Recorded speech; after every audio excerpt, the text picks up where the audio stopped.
जय श्री गणेशाय नमः। ओम वक्रतुंड महाकाय सूर्यकोटि समप्रभ निर्विघ्नं कुरु मे देव सर्वकार्येषु सर्वदा। बोलो श्री हनुमान जी गुरु महाराज की जय। मेरे प्यारे धर्म प्रेमियों एवं मेरे प्यारे श्रद्धालु बंधुओं, प्रस्तुत है श्रीमद् देवी भागवत महापुराण के चौथे स्कंध के अगले भाग की कथा। आइए श्रीमद् देवी भागवत महापुराण के चौथे स्कंध के अध्याय 20 और अध्याय 21 की पावन कथा का श्रवण करते हैं। आज हम अध्याय 20 जिसमें श्री व्यास जी द्वारा जन्मेजय को भगवती की महिमा सुनाना तथा कृष्ण अवतार की कथा का उपक्रम की कथा हम सुनेंगे। इसके साथ ही हम अध्याय 21 की कथा सुनेंगे जिसमें देवकी के प्रथम पुत्र का जन्म, वसुदेव द्वारा प्रतिज्ञा अनुसार उसे कंस को अर्पित करना और कंस द्वारा उस नवजात शिशु का वध करना। ओम श्री जगदम्बिकाय नमः। सर्वमंगल मांगल्ये शिवे सर्वार्थ साधिके शरण्ये त्र्यंबके गौरी नारायणी नमोस्तुते। आइए श्रीमद् देवी भागवत महापुराण के चौथे स्कंद के अध्याय 20 और अध्याय 21 की पावन और पवित्र कथा का श्रवण करते हैं। अध्याय 20 व्यास जी द्वारा जन्मेजय को भगवती की महिमा सुनाना तथा कृष्णावतार की कथा का उपक्रम। व्यास जी बोले, हे भारत सुनिए, अब मैं आपको पृथ्वी का भार उतारने और कुरुक्षेत्र तथा प्रभास क्षेत्र में योग माया के द्वारा सेना के संहार का वृतांत बनाऊंगा।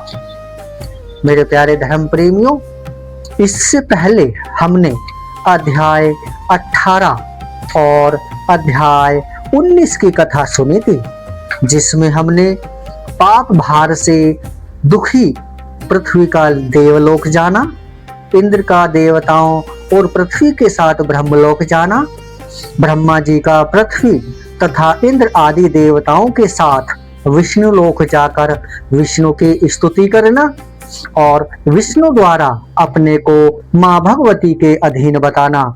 ये कथा हमने सुनी।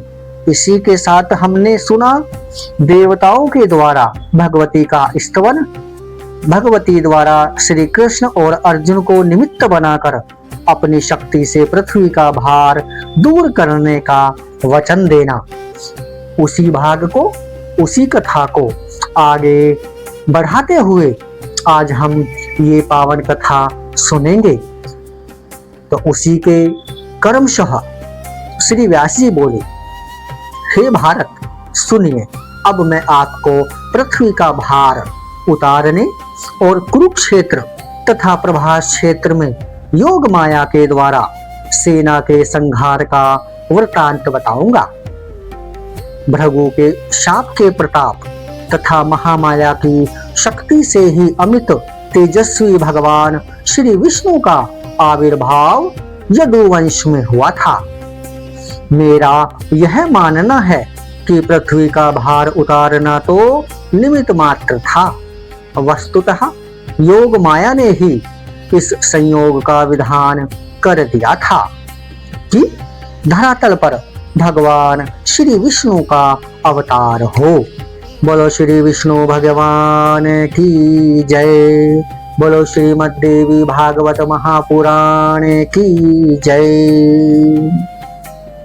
हे राजन, इसमें आश्चर्य कैसा? वे भगवती योग माया जब ब्रह्मा, विष्णु, महेश आदि देवताओं को भी निरंतर नचाती रहती हैं, तब त्रिगुणात्मक सामान्य जन की क्या बात। उन माँ भगवती ने अपनी रहस्यमयी लीला से भगवान श्री विष्णु को भी सम्यक रूप से मल मूत्र तथा स्नायु से भरे गर्भावास से होने वाला दुख भोगने को विवश कर दिया था। पूर्व काल में राम अवतार के समय भी उन्हीं योग माया ने जिस प्रकार देवताओं को वानर बना दिया था और राम रूप में अवतीर्ण भगवान श्री विष्णु को दुख पाश से व्यथित कर दिया था, वह तो आपको विदित ही है। हे महाराज, अहंता और ममता के इस सुदृढ़ बंधन से सभी लोग आबद्ध हैं।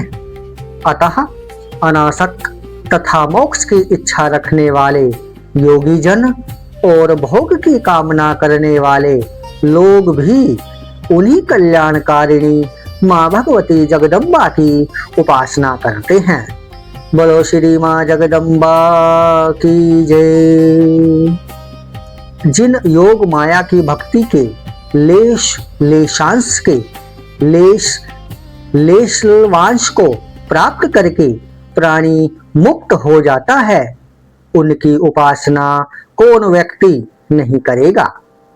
हे भुवनेशी, ऐसा उच्चारण करने वाले को वे माँ भगवती तीनों लोक प्रदान कर देती हैं।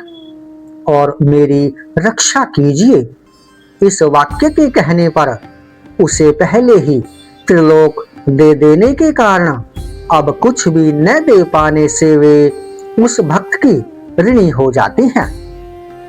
हे राजन, आप उन भगवती के विद्या तथा अविद्या ये दो रूप जानिए। विद्या से प्राणी मुक्त होता है और अविद्या से बंधन में पड़ता है। ब्रह्मा, विष्णु और महेश ये सब उनके अधीन रहते हैं। भगवान के सभी अवतार रस्सी से बंधे हुए के समान भगवती से ही नियंत्रित रहते हैं। भगवान विष्णु कभी वैकुंठ में और कभी क्षीर सागर में आनंद लेते हैं, कभी अत्यधिक बलशाली दानवों के साथ युद्ध करते हैं, कभी बड़े बड़े यज्ञ करते हैं, कभी तीर्थ में कठोर तपस्या करते हैं और हे सुव्रत, कभी योग निद्रा के वशीभूत होकर शैया पर सो जाते हैं। वे भगवान मधुसूदन कभी भी स्वतंत्र नहीं रहते।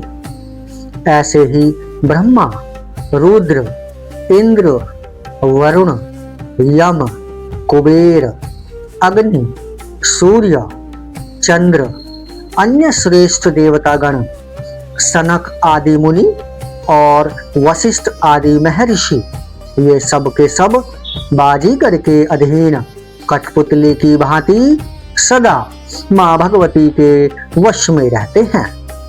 जिस प्रकार नखे हुए बैल अपने स्वामी के अधीन रहकर विचरण करते हैं, उसी प्रकार सभी देवता कालपाश में आबद्ध रहते हैं। हे राजन, हर्ष, शोक, निद्रा, तंद्रा, आलस्य आदि भाव सभी देहधारियों के शरीर में सदा विद्यमान रहते हैं। ग्रंथकारों ने देवताओं को अमर अर्थात मृत्यु रहित तथा निर्जर अर्थात बुढ़ापा रहित कहा है, किंतु वे निश्चय ही केवल नाम से अमर हैं, अर्थ से कभी भी वैसे नहीं हैं। जिनमें सदा उत्पत्ति, स्थिति और विनाश नामक अवस्थाएं रहती हैं, वे अमर और निर्जर कैसे कहे जा सकते हैं। वे देवता विबुध अर्थात विशेष बुद्धि वाले होते हुए भी दुखों से पीड़ित क्यों होते हैं, जब वे भी सामान्य लोगों की भांति व्यसन तथा क्रीड़ा में आसक्त रहते हैं, तब उन्हें देव क्यों कहा जाए। इसमें कोई संदेह नहीं है कि सामान्य जीवों की भांति इनकी भी क्षण में उत्पत्ति होती है और क्षण भर में नाश होता है।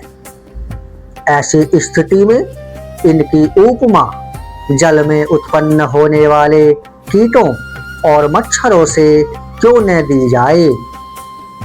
और जब आयु के समाप्त होने पर वे भी मर जाते हैं, तब उन्हें अमर न कहकर मर क्यों न कहा जाए। कुछ मनुष्य 1 वर्ष की आयु वाले और कुछ 100 वर्ष की आयु वाले होते हैं। उनसे अधिक आयु वाले देवता होते हैं और उनसे भी अधिक आयु वाले ब्रह्मा कहे गए हैं। ब्रह्मा से अधिक आयु वाले शिव हैं और उनसे भी अधिक आयु वाले विष्णु हैं। अंत में वे भी नष्ट हो जाते हैं और इसके बाद वे फिर से क्रमशः उत्पन्न होते हैं और उत्तरोत्तर बढ़ते हैं। हे राजन, निश्चित रूप से सभी देहधारियों की मृत्यु होती है और मेरे अर्थात मरे हुए प्राणी का जन्म होता है। इस प्रकार पहिए की भांति सभी प्राणियों का जन्म मृत्यु का चक्कर लगा रहता है, इसमें संदेह नहीं है। मोह के जाल में फंसा हुआ प्राणी कभी मुक्त नहीं होता, क्योंकि माया के रहते मोह का बंधन नष्ट नहीं होता है।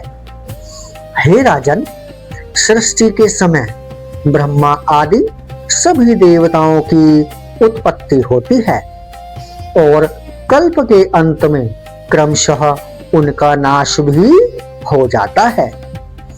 हे नृप, जिसके नाश में जो निमित्त बन चुका है उसी के द्वारा उसकी मृत्यु होती है। विधाता ने जो रच दिया है वह अवश्य होता है, इसके विपरीत कुछ नहीं होता। जन्म, मृत्यु, बुढ़ापा, रोग, दुख अथवा सुख जो सुनिश्चित है वह उसी रूप में अवश्य प्राप्त होता है। इसके विपरीत दूसरा सिद्धांत है ही नहीं। प्रत्यक्ष दिखाई देने वाले सूर्य तथा चंद्रदेव सबको सुख प्रदान करते हैं, किंतु उनके शत्रु राहु के द्वारा उन्हें होने वाली पीड़ा दूर नहीं होती। सूर्यपुत्र शनैश्वर, मंद और चंद्रमा क्षय रोगी तथा कलंकी कहे जाते हैं। हे राजन, देखिए, बड़े बड़े देवताओं के भी विषय में विधि का विधान अटल है।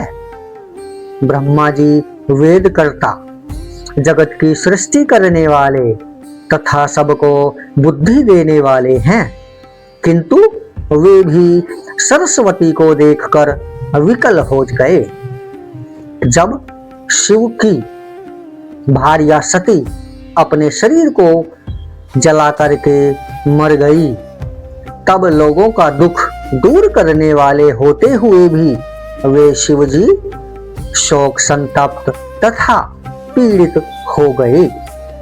उस समय कामाग्नि से जलते हुए देह वाले शिवजी यमुना नदी में कूद पड़े। तब हे राजन, उनके तप के कारण यमुना जी का जल श्याम वर्ण का हो गया। भृगु के वन में जाकर जब वे शिवजी दिगंबर होकर विहार करने लगे, तब भृगु मुनि ने अतीव आतुर उन शिवजी को यह शाप दे दिया, हे निर्लज्ज, तुम्हारा लिंग अभी कटकर गिर जाए। तब शांति के लिए शिवजी ने दानवों के द्वारा निर्मित बावली का अमृत पिया। बैल बनकर इंद्र को भी धरातल पर सूर्यवंशी राजा कुकुत्स का वाहन बनना पड़ा। समस्त लोग के आदि पुरुष और महान विवेकशील भगवान विष्णु की सर्वज्ञता तथा प्रभु शक्ति उस समय कहाँ चली गई थी जब राम अवतार में वे स्वर्ण मृग संबंधी उस विशेष रहस्य को बिल्कुल नहीं जान सके। हे राजन, माया का बल तो देखिए कि भगवान श्री राम भी काम से व्याकुल हुए। उन श्री राम ने सीता के वियोग से संतप्त तथा व्याकुल होकर बहुत विलाप किया था। वे विहल होकर जोर जोर से रोते हुए वृक्षों से पूछते फिरते थे कि सीता कहाँ चली गई, उसे कोई हिंसक जंतु खा गया या किसी ने हर लिया। हे लक्ष्मण, मैं तो अपनी भार्या के वियोग से दुखित होकर मर जाऊंगा और हे अनुज, मेरे दुख से तुम भी इस वन में मर जाओगे। इस प्रकार हम दोनों की मृत्यु जान करके मेरी माता कौशल्या मर जाएंगी। शत्रुघ्न भी इस महान दुख से पीड़ित होकर कैसे जीवित रह पाएगा। तब पुत्र मरण से व्यथित होकर माता सुमित्रा भी अपने प्राण त्याग देंगी, किंतु अपने पुत्र भरत के साथ कैकेयी की कामना अवश्य पूर्ण हो जाएगी। हे सीते, हाँ सीते, मुझे पीड़ित छोड़कर तुम कहाँ चली गई हो? हे मृगलोचने, आओ आओ। हे कृशोदरी, मुझे जीवन प्रदान करो। हे जनक नंदिनी, मैं क्या करूं और कहाँ जाऊं? मेरा जीवन तो तुम्हारे अधीन है। अपने प्रिय मुझ दुखित को सांत्वना प्रदान करो। इस प्रकार विलाप करते हुए तथा वन वन भटकते हुए वे अमित तेजस्वी श्री राम जानकी पुत्री सीता को नहीं खोज पाए। तत्पश्चात समस्त लोगों को शरण देने वाले वे कमल नयन श्री राम माया से मोहित होकर वानरों की शरण में गए। उन वानरों को सहायक बनाकर उन्होंने समुद्र पर सेतु बांधा और पराक्रमी रावण, कुंभकर्ण तथा महोदर का संहार किया। तदंतर दुष्ट आत्मा रावण के द्वारा सीता को हरी गई समझकर सर्वज्ञ होते हुए भी श्री राम ने उन्हें लाकर उनकी अग्नि परीक्षा कराई थी। हे महाराज, योग माया की महिमा बहुत बड़ी है। मैं उन योग माया के विषय में क्या कहूं, जिनके द्वारा नचाया हुआ यह संपूर्ण विश्व निरंतर चक्कर काट रहा है। इस प्रकार शाप के वशीभूत होकर भगवान विष्णु इस लोक में धारण किए गए अनेक अवतारों में दैव के अधीन होकर नाना प्रकार की लीलाएं करते हैं। अब मैं आपसे देवताओं का कार्य सिद्ध करने के लिए मनुष्य लोक में भगवान श्री कृष्ण के अवतार तथा उनकी लीला का वर्णन करूंगा। बोलो श्री कृष्ण भगवान की जय। प्राचीन समय की बात है। यमुना के मनोहर तट पर मधुवन नामक एक वन था। वहां लवणासुर नाम वाला एक बलवान दानव रहता था, जो मधु का पुत्र था। वर प्राप्ति के कारण अभिमान में चूर वह पापी दैत्य ब्राह्मणों को दुख देता था। हे महाभाग, लक्ष्मण के छोटे भाई शत्रुघ्न ने संग्राम में उसका वध कर दिया। उस मदोन्मत्त को मारकर उन्होंने मथुरा नामक परम सुंदर नगरी बसाई।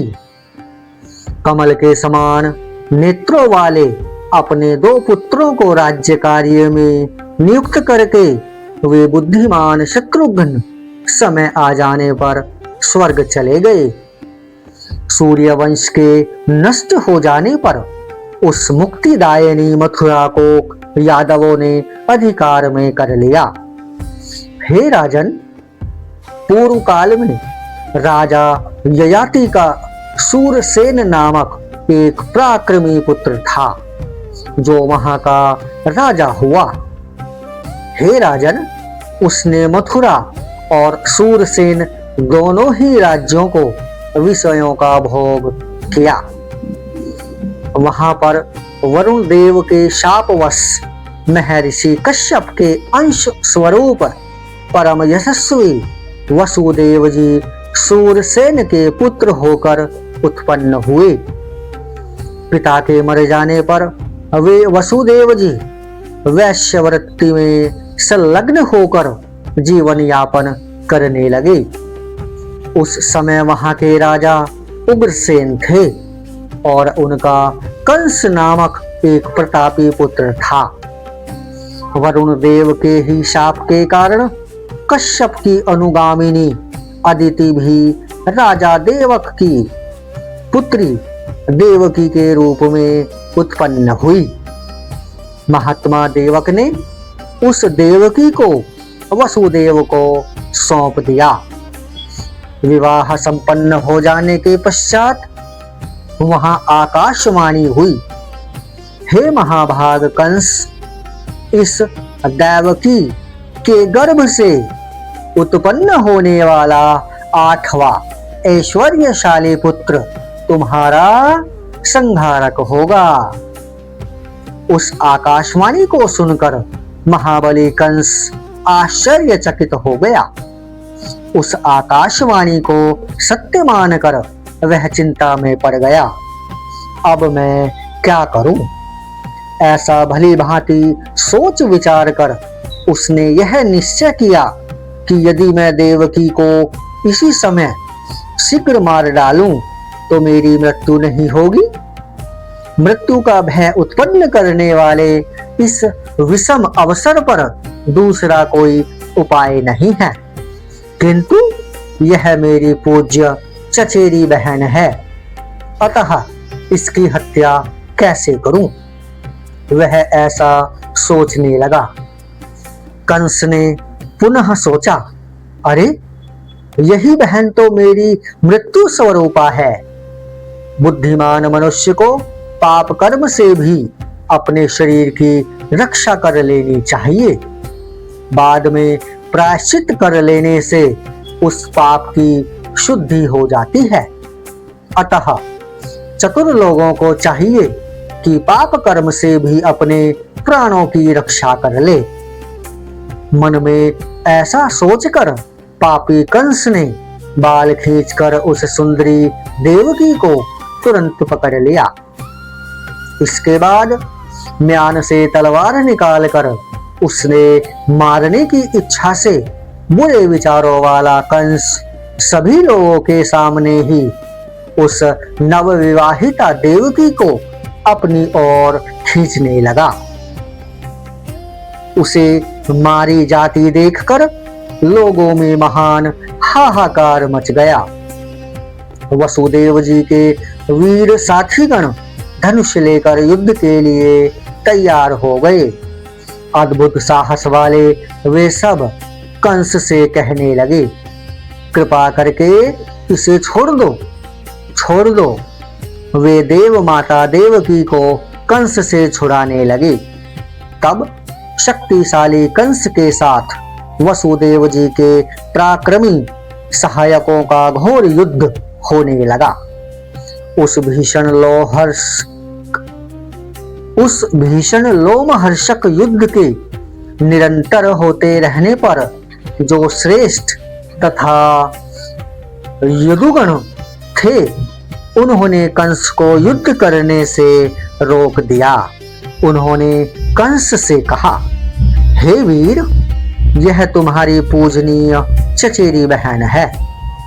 इस विवाहोत्सव के शुभ अवसर पर तुम्हें इस अबोध देवकी की हत्या नहीं करनी चाहिए। हे वीर, स्त्री हत्या दुस्सह कार्य है। यह यश का नाश करने वाली है और इससे घोर पाप लगता है। केवल आकाशवाणी सुनकर तुम जैसे बुद्धिमान को बिना सोचे समझे यह हत्या नहीं करनी चाहिए। हे विभो, हो न हो तुम्हारे या इन वसुदेव के किसी गुप्त शत्रु ने यह अनर्थकारी वाणी बोल दी हो।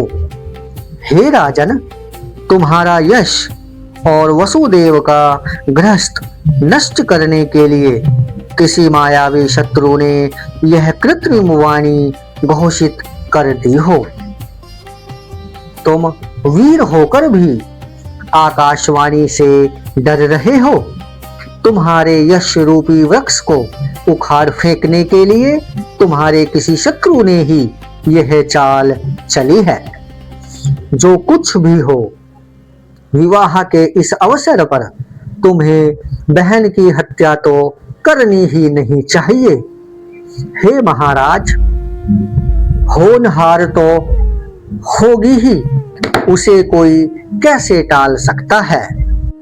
इस प्रकार उन वृत्त यादवों के समझाने पर भी जब वह कंस पाप कर्म से विरत नहीं हुआ, तब नीतिज्ञ वसुदेव जी ने उससे कहा, हे कंस, तीनों लोग सत्य पर टिके हुए हैं, अतः मैं इस समय तुमसे सत्य बोल रहा हूं। उत्पन्न होते ही देवकी के सभी पुत्रों को लाकर मैं आपको सौंप दूंगा। हे विभो, यदि क्रम से उत्पन्न होते हुए ही प्रत्येक पुत्र आपको न दे दूं, तो मेरे पूर्वज भयंकर कुंभीपाक नरक में गिर पड़े। वसुदेव जी का यह सत्य वचन सुनकर वहां जो नागरिक सामने खड़े थे, वे कंस से तुरंत बोल उठे, बहुत ठीक, बहुत ठीक। महात्मा वसुदेव कभी भी झूठ नहीं बोलते। हे महाभाग, अब हम इस देवकी के केस छोड़ दीजिए, क्योंकि स्त्री हत्या पाप है। व्यास जी बोले, उन महात्मा वृद्ध यादवों के इस प्रकार समझाने पर कंस ने क्रोध त्याग कर वसुदेव जी के सत्य वचन पर विश्वास कर लिया।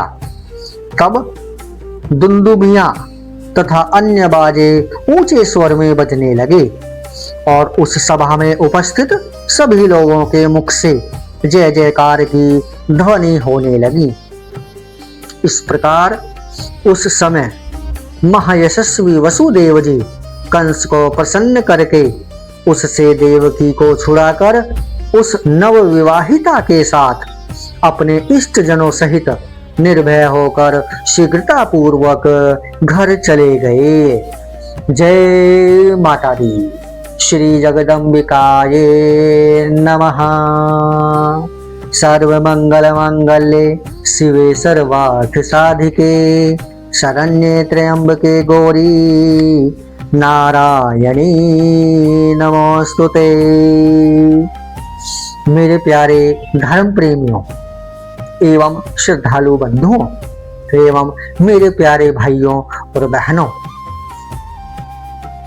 मेरी आपसे हाथ जोड़कर विनती है कि अगर आप हमारे चैनल पर नए हैं तो हमारे चैनल को सब्सक्राइब करें और हमारी कथाओं को ध्यान लगाकर मन से प्रेम के साथ सुने।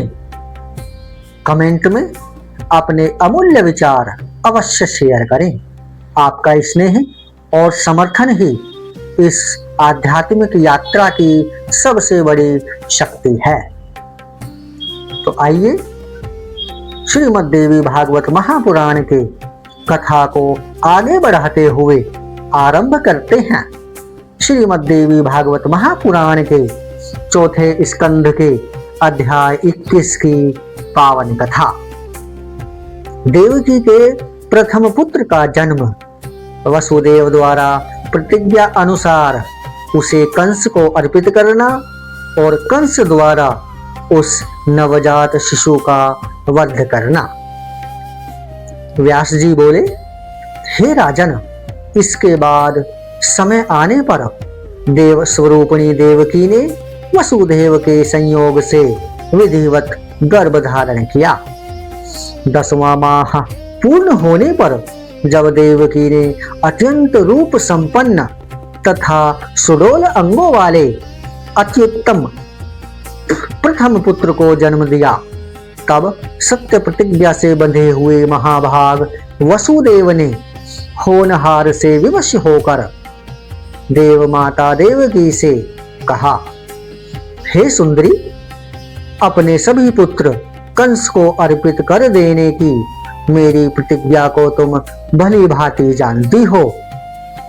हे महाभागे, उस समय इसी प्रतिज्ञा के द्वारा मैंने तुम्हें कंस से मुक्त कराया था। अतएव हे सुंदर केशों वाली, मैं यह पुत्र तुम्हारे चचेरे भाई कंस को अर्पित कर दे रहा हूं। जब दुष्ट कंस अथवा प्रारब्ध विनाश के लिए उद्यत ही है तो तुम कर ही क्या सकोगी। अद्भुत कर्मों का परिणाम आत्मज्ञान से रहित प्राणियों के लिए दुर्गेय होता है। काल के पाश में बंधे हुए समस्त जीवों को अपने द्वारा किए गए शुभ अथवा अशुभ कर्मों का फल निश्चित रूप से भोगना ही पड़ता है। प्रत्येक जीव का प्रारब्ध निश्चित रूप से विधि के द्वारा ही निर्मित है।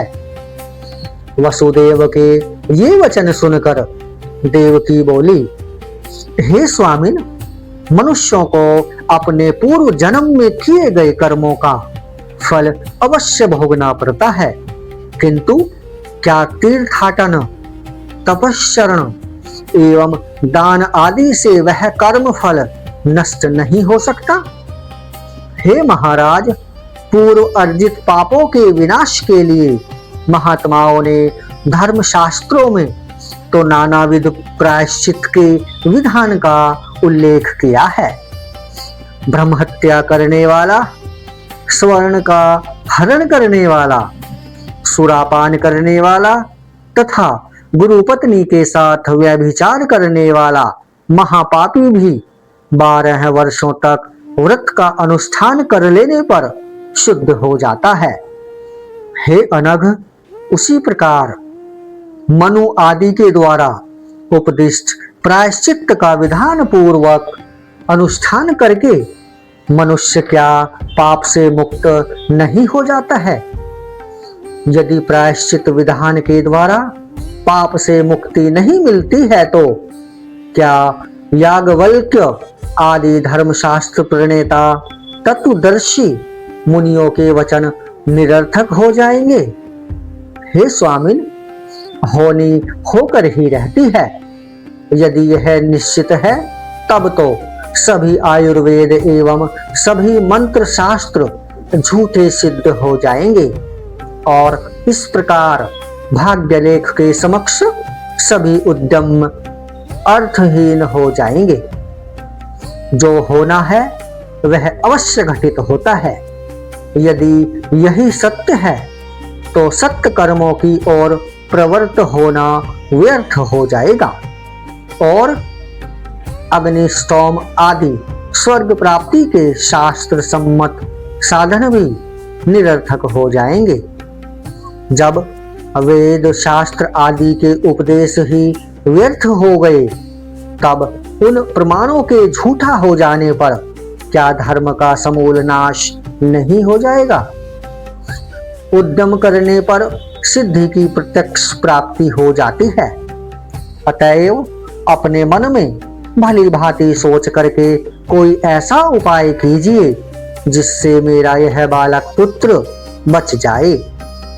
किसी के कल्याण की इच्छा से यदि झूठ बोल दिया जाए तो इसमें किसी प्रकार का दोष नहीं होता है, ऐसा विद्वान लोग कहते हैं।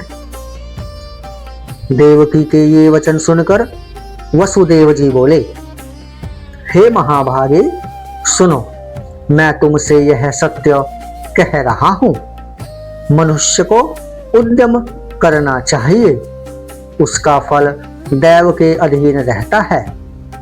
प्राचीन तत्ववेत्ताओं ने इस संसार में प्राणियों के 3 प्रकार के कर्म पुराणों तथा शास्त्रों में बताए हैं। हे सुमध्य में संचित, प्रारब्ध और वर्तमान, ये 3 प्रकार के कर्म देहधारियों के होते हैं। हे सुजघने, प्राणियों द्वारा संपादित जो भी शुभाशुभ कर्म होते हैं वे बीज का रूप धारण कर लेते हैं और अनेक जन्मों के उपार्जित वे कर्म समय पाकर फल देने के लिए उपस्थित हो जाते हैं। जीव अपना पूर्व शरीर छोड़कर अपने द्वारा किए गए कर्मों के अधीन होकर स्वर्ग अथवा नरक में जाता है।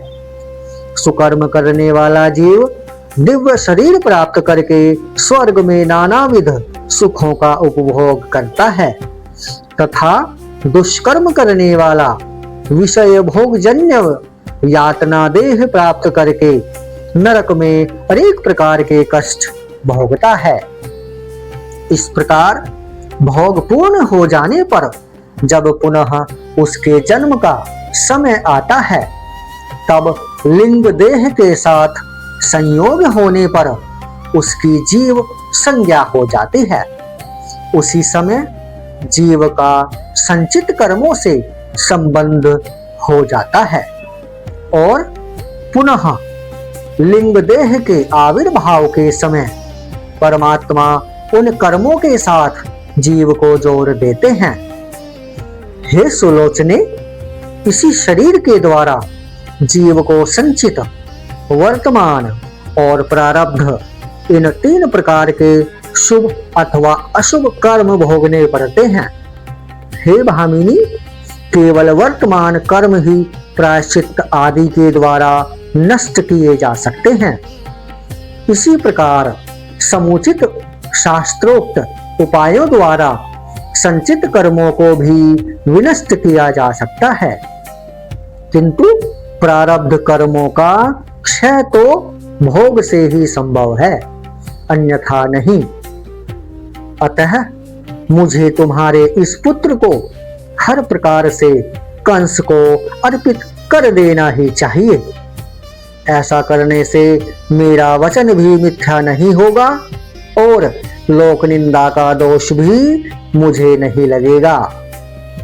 इस अनित्य संसार में महापुरुषों के लिए धर्म ही एकमात्र सार तत्व है।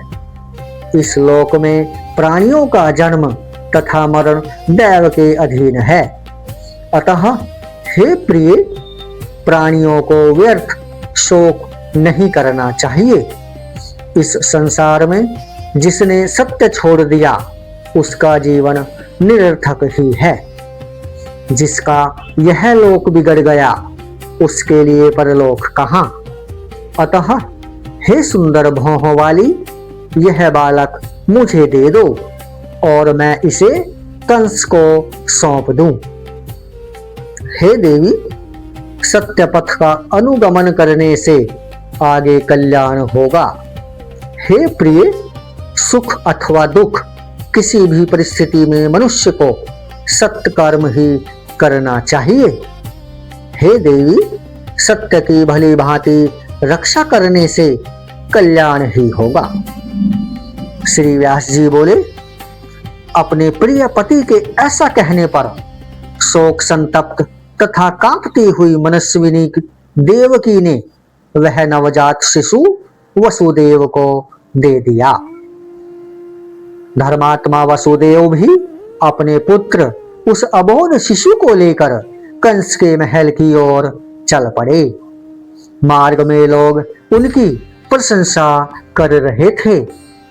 लोगों ने कहा, हे नागरिकों, इस मनस्वी वसुदेव को देखो, इस अबोध बालक को लेकर ये द्वेष रहित एवं सत्यवादी वसुदेव अपने वचन की रक्षा के लिए आज इसे मृत्यु को समर्पित करने जा रहे हैं। इनका जीवन सफल हो गया है, अर्थात वसुदेव जी का आज जीवन सफल हो गया है। इनके इस अद्भुत धर्म पालन को देखो, जो साक्षात काल स्वरूप कंस को अपना पुत्र देने के लिए जा रहे हैं। व्यास जी बोले, हे राजन, इस प्रकार लोगों द्वारा प्रशंसित होते हुए वे वसुदेव कंस के महल में पहुंच गए और उस दिव्य नवजात शिशु को कंस को अर्पित कर दिया। महात्मा वसुदेव के इस धैर्य को देखकर कंस भी आश्चर्यचकित हो गया। उस बालक को अपने हाथों में लेकर कंस ने मुस्कुराते हुए यह वचन कहा, हे सूरसेन तनय, आप धन्य हैं। आज आपके इस पुत्र समर्पण के कृत्य से मैंने आपका महत्व जान लिया है। यह बालक मेरी मृत्यु का कारण नहीं है, क्योंकि आकाशवाणी के द्वारा देवकी का 8वां पुत्र मेरी मृत्यु का कारण बताया गया है। अतएव मैं इस बालक का वध नहीं करूंगा। आप इसे अपने घर ले जाइए। हे महामते, आप मुझे देवकी का 8वां पुत्र दे दीजिएगा। ऐसा कहकर उस दुष्ट कंस ने तुरंत वह शिशु वसुदेव को वापस दे दिया। राजा कंस ने कहा कि यह बालक अपने घर जाए और सकुशल रहे। इसके बाद उस बालक को लेकर शूरसेन पुत्र वसुदेव प्रसन्नता पूर्वक अपने घर की ओर चल पड़े। इसके बाद कंस ने भी अपने मंत्रियों से कहा कि मैं इस शिशु की बेकार में ही हत्या क्यों करूं, क्योंकि मेरी मृत्यु तो देवकी के 8वें पुत्र से बताई गई है। अतः देवकी के प्रथम शिशु का वध करके मैं पाप क्यों करूं। तब वहां विद्यमान श्रेष्ठ मंत्रीगण साधु साधु ऐसा कहकर और कंस से आज्ञा पाकर अपने अपने घर चले गए। उनके चले जाने पर मुनि श्रेष्ठ नारद जी वहां आ गए। उस समय उग्रसेन पुत्र कंस ने श्रद्धा पूर्वक उठकर विधिवत अर्घ्य पाद्म आदि समर्पण किया और पुनः कुशल क्षेम तथा उनके आगमन का कारण पूछा। तब नारद जी ने मुस्कुराकर कहा, कंस से यह वचन कहने लगे, हे कंस, हे महाभाग, मैं सुमेरु पर्वत पर गया था।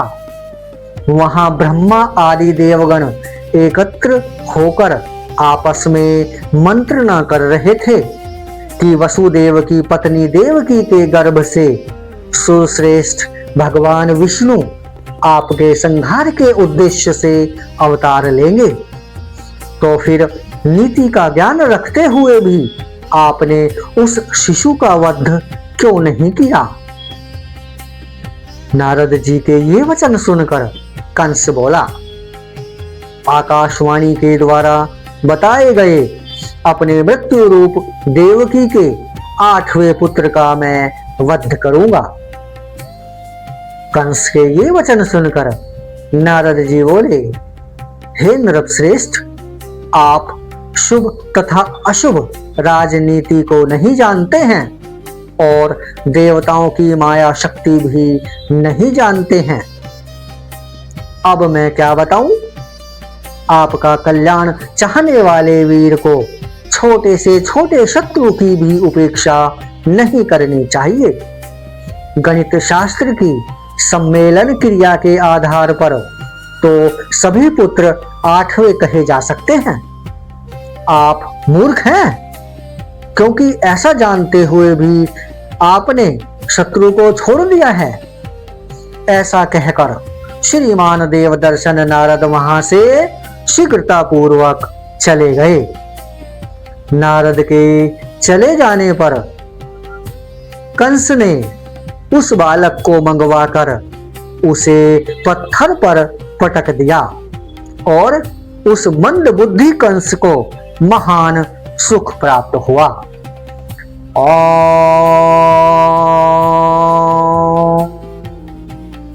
जय माता दी। श्री जगदम्बिकाये नमः। इस प्रकार आपने श्रीमद् देवी भागवत महापुराण के चौथे स्कंद के अध्याय 20 और अध्याय 21 की ये पावन और पवित्र कथाएं सुनी, जिसमें आपने मां भगवती की महिमा सुनी।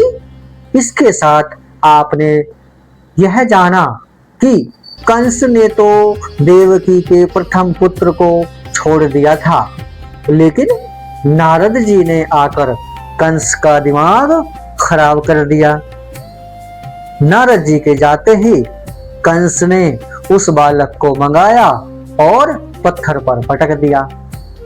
तो इसी पावन कथा को पूर्ण विराम देते हुए हम एक बार पुनः आप सभी से प्रार्थना करते हैं कि यदि आप हमारे चैनल पर नए हैं तो आप हमारे चैनल को सब्सक्राइब करें, हमारी कथाओं को प्रेम से अंत तक सुने, लाइक करें और कमेंट में अपने अमूल्य विचार अवश्य शेयर करें।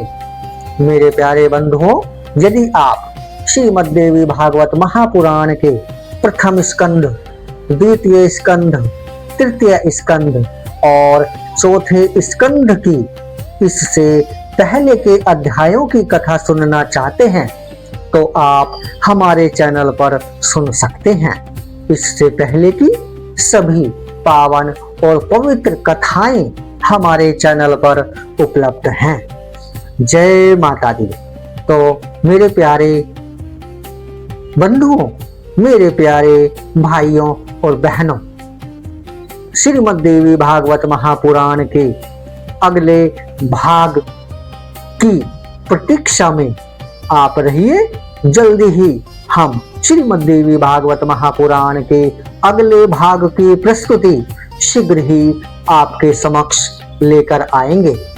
तब तक के लिए जय माता दी। ओम श्री जगदम्बिकाये नमः। धन्यवाद।